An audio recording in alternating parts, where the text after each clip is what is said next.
Opinión de especialistas. Cápsulas. Efemérides. Conducción a cargo de Rafael Ayala Aragón. Iniciamos.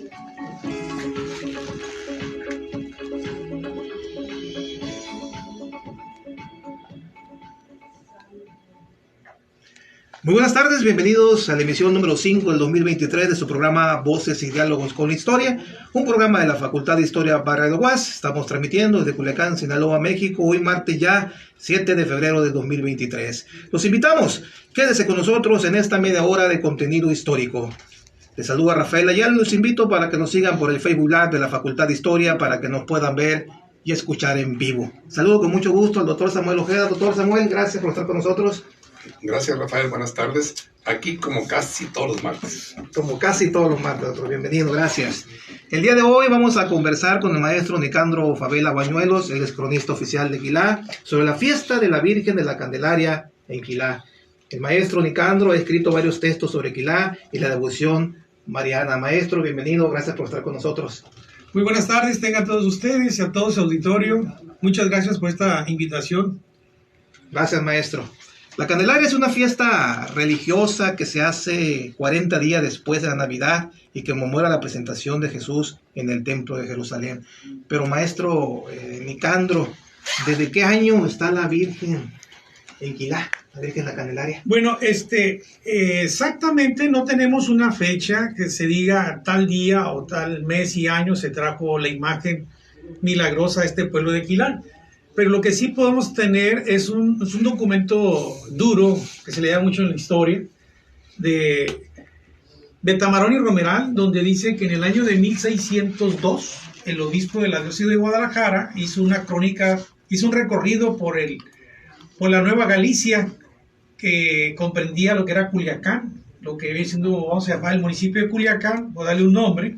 Quilá estaba inmerso en ese pequeño universo dentro de la Nueva Vizcaya, que estaba Nueva Galicia, y el obispado de Culiacán, pues la diócesis de Culiacán pertenecía a la diócesis de Guadalajara. Entonces, el obispo de Guadalajara nos dice que en Quilá ya se veneraba una imagen con el nombre de Quilá, donde ya había novenas y romerías. Entonces, desde aquellos años, desde 1602, ya nos están dando un buen dato, donde dice que la imagen ya estaba en Quilá. Otro dato interesante que nos encontramos como dato duro también es un documento notariado del año de 1797, donde los indígenas del pueblo de Quilá quieren saber cuál es su jurisdicción. Quiero saber cuál es mi territorio. Y bueno, ahí nos da a conocer también otro documento donde dice que la imagen en el año de 1797 ya tenía una posesión por más de 100 años. Entonces, coincide con el dato primero que les estaba diciendo, pero aquí hay otro dato interesante. Estas imágenes llegan por Veracruz. Estas imágenes se le llamaban la Limpia Concepción. Esto nace en el Vaticano, donde los jesuitas y los franciscanos están proponiendo ¿cómo se llama?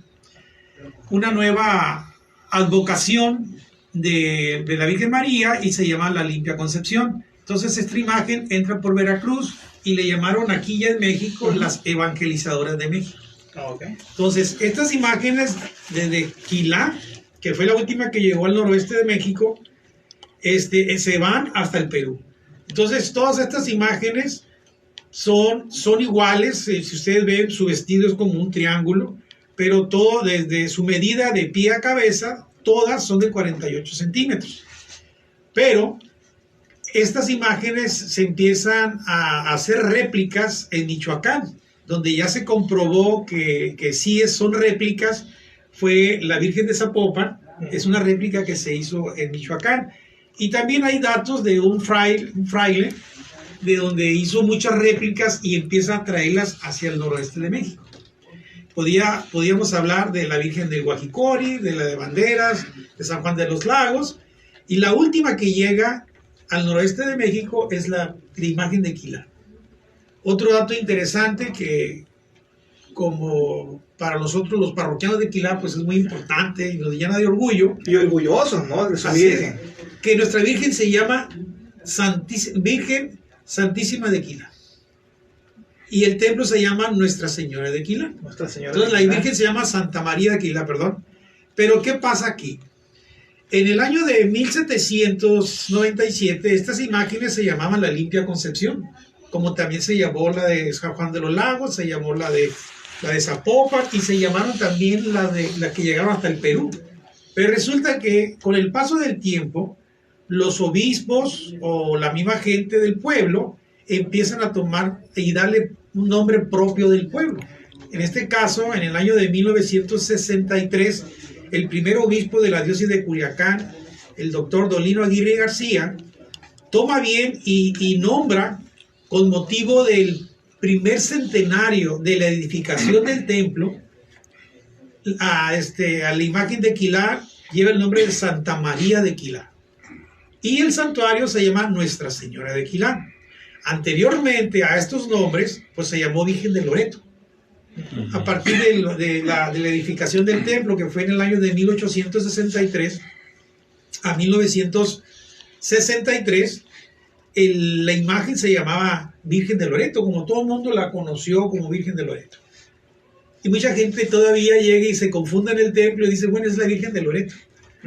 Las personas mayores, Las personas mayores, estamos claro. hablando de personas de 80, 90 años que todavía siguen frecuentando en estas fiestas de febrero a la Virgen de Quilá, pues para ellos sigue siendo Virgen de Loreto, ¿no?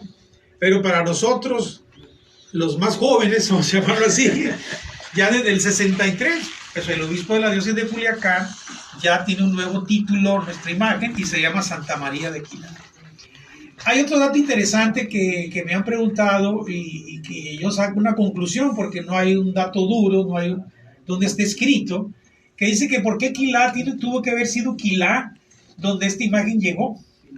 Bueno, pues yo lo que les puedo decir, de acuerdo a las crónicas de Núñez de Guzmán, que hacen sus recorridos, es que en esa zona de Quilá había dos tribus.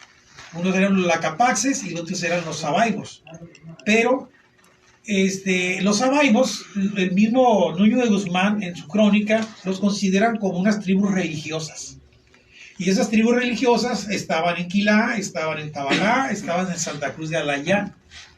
Entonces en Quilá existía una cofradía que era de Quilá a Tabalá y otra cofradía que era de Quilá a Navito.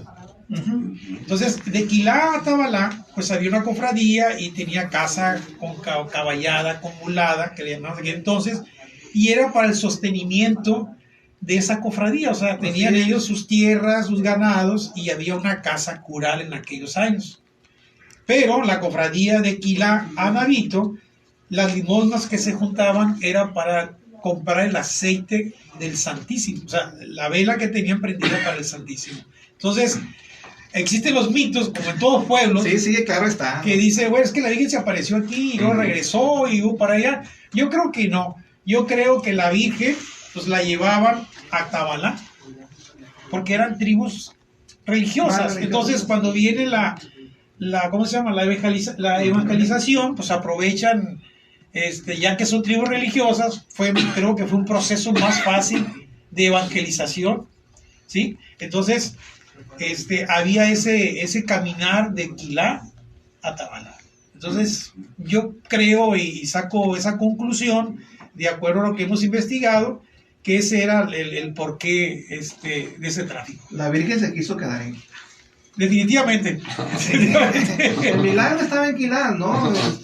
Porque en la historia siempre remarca esas apariciones de la Virgen o dónde quiere estar la Virgen presente.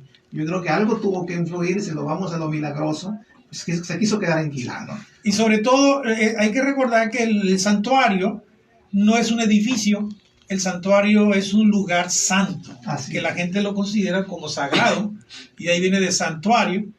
Pero también aquí hay otro dato muy interesante.